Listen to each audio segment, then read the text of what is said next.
ಮುಖ್ಯಮಂತ್ರಿ ಸಿದ್ದರಾಮಯ್ಯ ಬಜೆಟ್ ಮಂಡನೆ ಮಾಡೋದಕ್ಕೆ ಸಿದ್ಧತೆಯನ್ನು ಮಾಡಿಕೊಳ್ತಾ ಇದ್ದಾರೆ. ಸರಣಿ ಸಭೆಗಳನ್ನು ಮಾಡ್ತಾ ಇದ್ದಾರೆ. ಈ ಮಧ್ಯೆ ಸಿಎಂ ಸಿದ್ದರಾಮಯ್ಯ ಅವರನ್ನ ಬಿಜೆಪಿ ಶಾಸಕರ ನಿಯೋಗ ಭೇಟಿಯಾಗಿದೆ. ಬಿಜೆಪಿ ರಾಜ್ಯಾಧ್ಯಕ್ಷ ಬಿವೈ ವಿಜಯೇಂದ್ರ, ವಿಪಕ್ಷ ನಾಯಕ ಆರ್ ಅಶೋಕ್ ಅವರ ನೇತೃತ್ವದ ನಿಯೋಗ ಭೇಟಿಯಾಗಿದೆ. ಬಿಜೆಪಿ ಶಾಸಕರ ಕ್ಷೇತ್ರಗಳಿಗೆ ಹೆಚ್ಚಿನ ಅನುದಾನ ಕೊಡಿ ಅಂತ ಮನವಿ ಮಾಡಲಾಗಿದೆ. ಮೊದಲ ಬಾರಿ ಗೆದ್ದಂತ ಶಾಸಕರಿಗೂ ಕೂಡ ಅನುದಾನ ಕೊಡಬೇಕು ಅಂತ ಸಿಎಂ ಭೇಟಿಯ ವೇಳೆ ಮಾತನಾಡಿದ್ದಾರೆ. ಸಿಎಂ ಭೇಟಿ ಬಳಿಕ ಬಿಜೆಪಿ ರಾಜ್ಯಾಧ್ಯಕ್ಷ ವಿಜಯೇಂದ್ರ ಮಾತನಾಡಿದ್ದಾರೆ. ಅನುದಾನ ಕೊಡ್ತಿಲ್ಲ ಅಂತ ಶಾಸಕರು ಕಣ್ಣೀರು ಹಾಕ್ತಾ ಇದ್ದಾರೆ, ಆ ಪರಿಸ್ಥಿತಿ ಇದೆ ಅಂತ ಅವರು ಮಾತನಾಡಿದ್ದಾರೆ.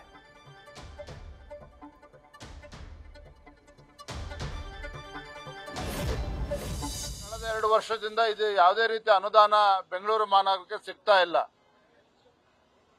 ಹಾಗಾಗಿ ಬಜೆಟ್ ನಲ್ಲಿ ಬೆಂಗಳೂರು ಮಹಾನಗರಕ್ಕೆ ಒಂದು 6 ರಿಂದ 8 ಸಾವಿರ ಕೋಟಿ ಕೊಡಬೇಕು. ಮತ್ತೆ ಇನ್ಫ್ರಾಸ್ಟ್ರಕ್ಚರ್ ಪ್ರಾಜೆಕ್ಟ್ಸ್ಗಳು, ಯಾಕೆಂತ ಹೇಳಿದ್ರೆ ಬೆಂಗಳೂರು ಅಂತ ಹೇಳಿದ್ರೆ ಸಿಲಿಕಾನ್ ಸಿಟಿ ಅಂತ ಹೇಳ್ತೇವೆ ನಾವು. ಆದ್ರೆ ಇವತ್ತು ಫ್ಲೈಓವರ್ ಇರ್ಬೋದು, ಬೇರೆ ಬೇರೆ ಪ್ರಾಜೆಕ್ಟ್ಗಳು ಇರ್ಬೋದು, ಬಹಳ ನಿಧಾನಗತಿಯಲ್ಲಿ ಸಾಗ್ತಾ ಇದೆ. ಅದಕ್ಕೆ ಹೆಚ್ಚು ಅನುದಾನವನ್ನು ಬಿಡುಗಡೆ ಮಾಡಿ ಅದಕ್ಕೂ ಕೂಡ ಹೆಚ್ಚು ಒತ್ತನ್ನು ನೀಡಬೇಕು. ವಿಶೇಷವಾಗಿ ನಮ್ಮ ಸಂಸದರು PC ಮೋಹನ್ ಅವರು, ತೇಜಸ್ವಿ ಸೂರ್ಯ ಅವರು ಏನು ಇತ್ತೀಚೆಗೆ ಮೆಟ್ರೋ ದರ ಜಾಸ್ತಿ ಆಯಿತು, ಅದನ್ನ ತತ್ಕ್ಷಣ ಮತ್ತೊಂದು ಹೊಸ ಒಂದು ಫೇರ್ ಫಿಕ್ಸೇಷನ್ ಕಮಿಟಿಗೆ ಮುಖ್ಯಮಂತ್ರಿಗಳು ಮನವಿ ಮಾಡಬೇಕಾಗ್ತದೆ. ಮನವಿ ಮಾಡಿದಾಗ ಅದಕ್ಕೆ ಫೇರ್ ಫಿಕ್ಸೇಷನ್ ಕಮಿಟಿಯಿಂದ ಏನೀಗ ದರ ಹೆಚ್ಚು ಮಾಡಿದ್ದಾರೆ ಅದನ್ನು ಕಡಿಮೆ ಮಾಡೋದಕ್ಕೂ ಕೂಡ ಅವಕಾಶ ಇರುತ್ತೆ. ಈ ನಿಟ್ಟಿನಲ್ಲೂ ಕೂಡ ಅವರು ಸಲಹೆಗಳನ್ನು ನೀಡಿದ್ದಾರೆ. ಸೊ ಒಟ್ಟಾರೆಯಾಗಿ ಬೆಂಗಳೂರಿನ ಅಭಿವೃದ್ಧಿಗೋಸ್ಕರ ಬಜೆಟ್ ನಲ್ಲಿ ಹೆಚ್ಚು ಅನುದಾನವನ್ನು ನೀಡಬೇಕು. ಮತ್ತೆ ಮೊದಲ ಬಾರಿ ಗೆದ್ದಂತ ಶಾಸಕರು ಆ ಕ್ಷೇತ್ರಗಳು ಕೂಡ ಅನುದಾನವನ್ನು ನೀಡಬೇಕು.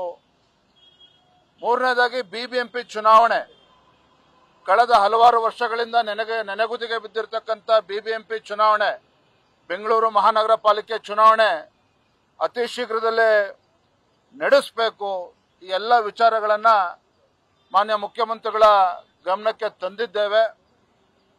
ಮಾನ್ಯ ಮುಖ್ಯಮಂತ್ರಿಗಳು ಸಹ ಸಕಾರಾತ್ಮಕವಾಗಿ ಸ್ಪಂದನೆ ಮಾಡಿದ್ದಾರೆ. ತಮ್ಮ ಇತಿಮಿತಿ ಒಳಗೆ ಎಷ್ಟು ಅನುದಾನ ಕೊಡಬಹುದು ಅದು. ನಾವು ಮುಖ್ಯಮಂತ್ರಿಯನ್ನ ಭೇಟಿ ಮಾಡಿರುವಂಥದ್ದು ಕಳೆದ 2 ವರ್ಷದಲ್ಲಿ ಬೆಂಗಳೂರಲ್ಲಿ ಆಗಿರತಕ್ಕಂಥ ಮಳೆ ಹಾನಿ ಇರ್ಬೋದು, ರಸ್ತೆಗಳ ಅವ್ಯವಸ್ಥೆ ಇರ್ಬೋದು, ಕಾಮಗಾರಿಗಳು ಪ್ರಾರಂಭ ಆಗದೆ ಇರಬಹುದು, ಪಾರ್ಕ್ಗಳಲ್ಲಿ ವಾಚ್ಮ್ಯಾನ್ಗೆ ಹಣ ಕೊಡಕ್ಕೂ ಸಾಧ್ಯ ಆಗದೆ ಇರುವಂತ ಪರಿಸ್ಥಿತಿಯನ್ನ ನೋಡಿ 2 ವರ್ಷದಿಂದ ಕಾದು ವಿಧಿ ಇಲ್ಲದೆ ನಾವು ಇವತ್ತು ಬೆಂಗಳೂರಿನ ಅಭಿವೃದ್ಧಿ ಕುಂಠಿತ ಆಗಿದೆ. ಬೆಂಗಳೂರಿನ ಜನ ಶಾಪ ಆಗ್ತಾ ಇದ್ದಾರೆ. ಇನ್ನೊಂದು ಕಡೆ ಬೆಲೆ ಏರಿಕೆಯ ಬಿಸಿಯಿಂದ ಜನ ಬೆಲೆ ಏರಿಕೆಯನ್ನ ತಡ್ಕೊಳಕ್ಕಾಗದ ಪರಿಸ್ಥಿತಿಯಲ್ಲಿ ಅಭಿವೃದ್ಧಿನೂ ಕೂಡ ಕುಂಠಿತ ಆಗಿರುವಂತದ್ದು 2 ವರ್ಷದಿಂದ ನೋಡಿ ಸಾಕಾಗಿ ವಿಧಿ ಇಲ್ಲದೆ ನಾವಿವತ್ತು ಮುಖ್ಯಮಂತ್ರಿಗಳನ್ನ ಭೇಟಿ ಮಾಡಿ ಅನುದಾನ ಕೊಡಿ, ಬೆಂಗಳೂರಿಗೆ ಅನುದಾನ ಕೊಡಿ. ರಾಜ್ಯದ ನಮ್ಮ ಎಲ್ಲ ಬಿಜೆಪಿ ಶಾಸಕರೇನಿದ್ದಾರೆ, ಮೊದಲನೇ ಬಾರಿ ಗೆದ್ದಂತವರು, ಈ ತರದವರು ಕೂಡ ಬಹಳ ಕಣ್ಣೀರಾಗ್ತಾ ಇದ್ದಾರೆ. ಇಡೀ ರಾಜ್ಯದ ನಮ್ಮ ಎಲ್ಲಾ ಶಾಸಕರು ಅನುದಾನ ಸಿಗ್ತಾ ಇಲ್ಲ ಅಂತೇಳಿ ವಿರೋಧ ಪಕ್ಷಗಳಿಗೆ ಅನ್ಯಾಯ ಮಾಡೋದು ಸರಿಯಲ್ಲ. ಇಡೀ ಸಮಗ್ರ ರಾಜ್ಯದ ಬೆಳವಣಿಗೆ ಆಗಬೇಕಾದ್ರೆ ಅನುದಾನವನ್ನ ಕೊಡಬೇಕು. ನಾವು ಹಿಂದೆ ನಮ್ಮ ಸರ್ಕಾರ ಇದ್ದಾಗ ಯಡಿಯೂರಪ್ಪನವರು, ಬಸವರಾಜ ಬೊಮ್ಮಾಯಿ ಇದ್ದಾಗ ಯಾವ ರೀತಿ ಅನುದಾನಗಳನ್ನ ಕೊಟ್ಟಿದ್ದೀರಿ ವಿರೋಧ ಪಕ್ಷಕ್ಕೆ ಅನ್ನೋದನ್ನು ಹೇಳಿದಿರಿ. ನಾವು ಬೈರ್ತಿ ಸುರೇಶ್ ಇವಾಗ ಮಂತ್ರಿ ಆಗಿದ್ದಾರೆ. ಸಿದ್ದರಾಮಯ್ಯನವರು ಫೋನ್ ಮಾಡಿದಾಗ ಅವರಿಗೆ ವರ್ಷಕ್ಕೆ 100 ಕೋಟಿ ರೂಪಾಯಿ ಅನುದಾನ ಕೊಟ್ಟಿದ್ದೀರಿ, ನಾವೇ ಕೊಟ್ಟಿದ್ದೀವಿ. ತಾರತಮ್ಯದ ಪ್ರಶ್ನೆನೇ ನಾವು ಮಾಡಿಲ್ಲ. ಈಗ ತಾರತಮ್ಯ ಯಾಕೆ ಮಾಡ್ತೀರಾ? ಅನುದಾನವನ್ನ ಕೊಡಿ. ಸುಮಾರು 150 ಒಂದೊಂದು ಕ್ಷೇತ್ರಕ್ಕೆ 120 ರಿಂದ 150 ಕೋಟಿ ರೂಪಾಯಿಯನ್ನ ಅನುದಾನವನ್ನ ಪ್ರತಿ ವಿಧಾನಸಭಾ ಕ್ಷೇತ್ರಕ್ಕೆ ಕೊಡಿ.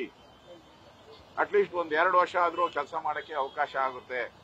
ಹಿಂದೆ ನಾವಿದ್ದಾಗ ಕೊಟ್ಟಿದ್ದೀರಿ, ಅದಕ್ಕಿಂತ ಜಾಸ್ತಿ ಕೊಟ್ಟಿದ್ದೀರಿ. 150 ಅಲ್ಲ, 200-300 ಕೋಟಿನೂ ಕೊಟ್ಟಿದ್ದೀರಿ ನಾವು. ಅದರಿಂದ ಬೆಂಗಳೂರು ವಿಶ್ವ ಮಟ್ಟದಲ್ಲಿ ಬೆಳೀತಾ ಇರೋದು. ನೀವು ಕೈಗಾರಿಕೆಗಳು ಬನ್ನಿ ಅಂತೇಳಿ ಬೆಂಗಳೂರಲ್ಲಿ ಸಮಾವೇಶ ಮಾಡಿದ್ದೀರಾ. ಈಗ ಟೂರಿಸಂ ಸಮಾವೇಶನೂ ಮಾಡ್ತಾ ಇದ್ದೀರಾ. ಬರಬೇಕಾದ್ರೆ ಅಭಿವೃದ್ಧಿ ಆಗ್ಬೇಕಲ್ಲ. ಅಭಿವೃದ್ಧಿ ಕುಂಠಿತ ಆಗಿದೆ ಅಂತ ನಾವು ಹೇಳ್ತಾ ಇಲ್ಲ, ಬಿಜೆಪಿ ಸಾರ್ವಜನಿಕರು ಹೇಳ್ತಾ ಇದ್ದಾರೆ. ನ್ಯೂಸ್ ಫಸ್ಟ್ ನಿರ್ಭೀತಿಯಿಂದ ನಿಮ್ಮ ಪರವಾಗಿ.